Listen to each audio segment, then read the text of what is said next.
जय गुरुदेव बच्चों, आज हम आपको लिंग के विषय में बताने जा रहे हैं, तो आप लोग ध्यानपूर्वक सुनिए। देखिए, लिंग के बारे में जानने के लिए सबसे पहले लिंग क्या है वो समझना होगा। तो देखिए, लिंग किसे कहते हैं? शब्द के जिस रूप से स्त्री या पुरुष होने का बोध हो उसे हम कहते हैं लिंग।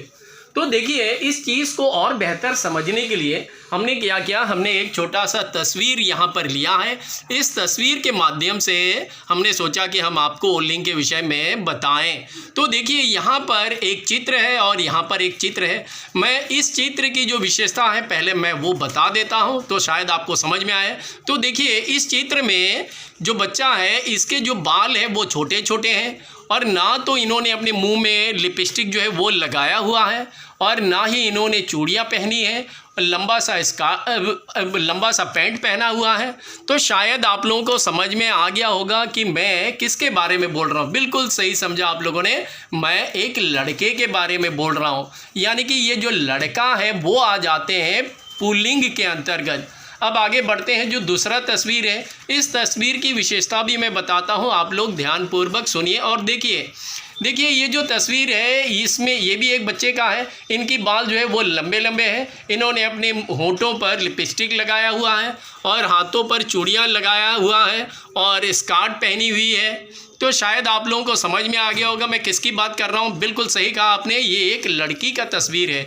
तो देखिए, ये जो लड़की है वो आ जाते हैं स्त्रीलिंग के अंतर्गत। अभी देखिए, जब आपके लिए कोई प्रश्न पेपर इस तरह से आपके सामने दे दिया जाता है, जिस प्रश्न पत्र में इस तरह के जो प्रश्न है वो लिखा रहता है कि भाई इन शब्दों में से ऐसे कौन कौन से शब्द हैं जो स्त्रीलिंग के अंतर्गत आते हैं, और इनमें से ऐसे कौन कौन से शब्द हैं जो पुल्लिंग के अंतर्गत आते हैं।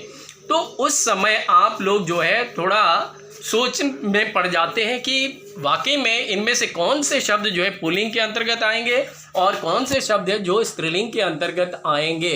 तो देखिए, इसे बेहतर रूप से समझने के लिए हमने उदाहरण के रूप में कुछ जो है लिया है यहाँ पर, तो आप लोग ध्यानपूर्वक सुने। देखिए, लिंग की पहचान आप कैसे कर सकते हैं। पुल्लिंग की पहचान, सबसे पहले हम पुल्लिंग जो शब्द है वो कौन कौन से शब्द है इसके बारे में पहले हम बता देते हैं। देखिए, कोई भी पर्वतों के नाम, कोई भी पर्वत, जैसे आपको पता है कि हमारे देश में हिमालय पर्वत है, विंध्याचल पर्वत है, अरावली पर्वत है। तो ये जो हिमालय पर्वत, फिर विंध्याचल पर्वत, ये क्या है? ये पर्वतों के नाम है। इसलिए जितने भी पर्वतों के नाम है वो सब आ जाएंगे पुल्लिंग के अंतर्गत। दूसरा है मासों के नाम। ये मासों के नाम क्या है? जैसे जनवरी, फरवरी, मार्च, अप्रैल, मई, जून, ये सभी क्या है? मासों के नाम है। यानी कि जितने भी मासों के नाम है वो जितने भी शब्द हैं वो आ जाएंगे पुल्लिंग के अंतर्गत। अब आगे बढ़ते हैं ग्रहों के नाम। देखिए, जितने भी ग्रह है आप ये जानते हैं कि शनि ग्रह, मंगल ग्रह, बुध ग्रह, शुक्र ग्रह, तो ये जो ग्रह है इन ग्रहों को भी आप पुल्लिंग शब्द कह सकते हैं। दूसरा है वारों के नाम। वारों के नाम, मेरे कहने का मतलब है जैसे सोमवार, मंगलवार, बुधवार, बृहस्पतिवार, शुक्रवार, शनिवार, ये सभी जो है वारों के नाम है। यानी कि सोमवार जो है वो आएंगे पुल्लिंग के अंतर्गत, मंगलवार भी आएंगे पुल्लिंग के अंतर्गत। यानी कि वारों के नाम जो है वो आ जाएंगे पुल्लिंग के अंतर्गत। अभी दूसरा है पेड़ों के नाम। देखिए, आपके आसपास में बहुत सारे पेड़ हैं और सभी के अलग अलग नाम हैं। तो जितने भी पेड़ हैं उनके जो नाम है वो नाम शब्द आ जाएंगे पुल्लिंग के अंतर्गत। अभी आगे बढ़ते हैं देशों के नाम।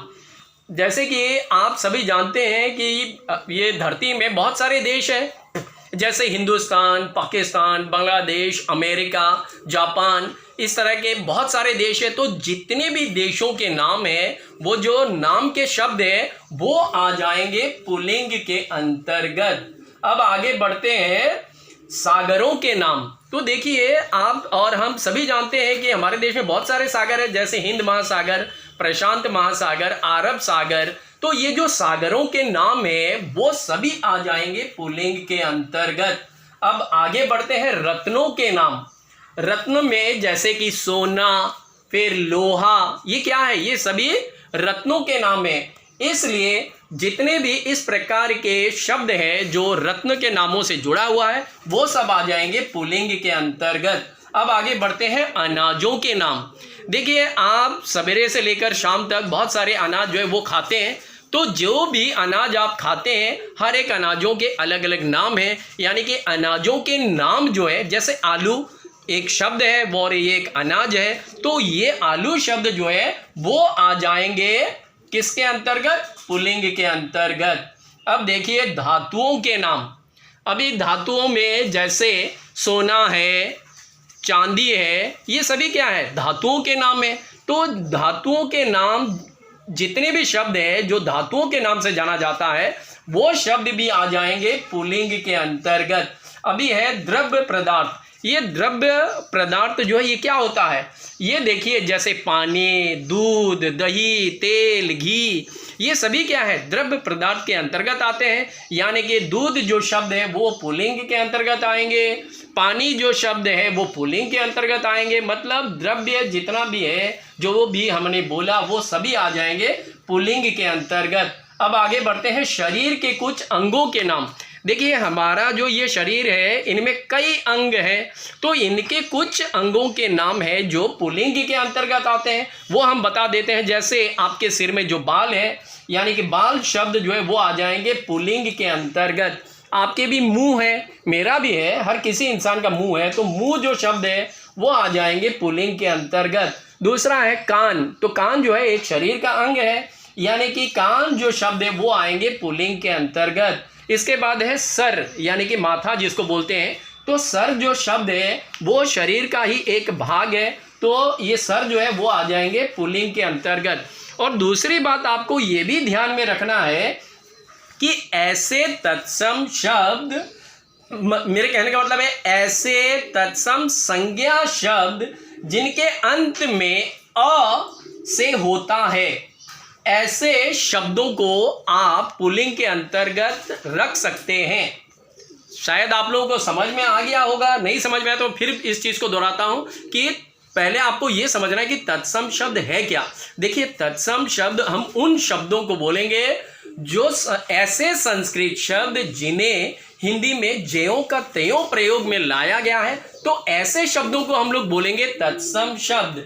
यानी कि ऐसे तत्सम शब्द जिनके अंत में अ उच्चारण हो, ऐसे शब्द आप पुल्लिंग शब्द कह सकते हैं या पुल्लिंग के अंतर्गत आएंगे। जैसे देखिए लंका, तो लंका जो शब्द है आपने देखा अंत में आ आया, यानी कि आ जो शब्द है वो भी आएंगे पुल्लिंग के अंतर्गत। फिर चाय आदि, ये जो शब्द है जैसे जीवन, जीवन जो शब्द है वो भी आ जाएंगे पुल्लिंग के अंतर्गत।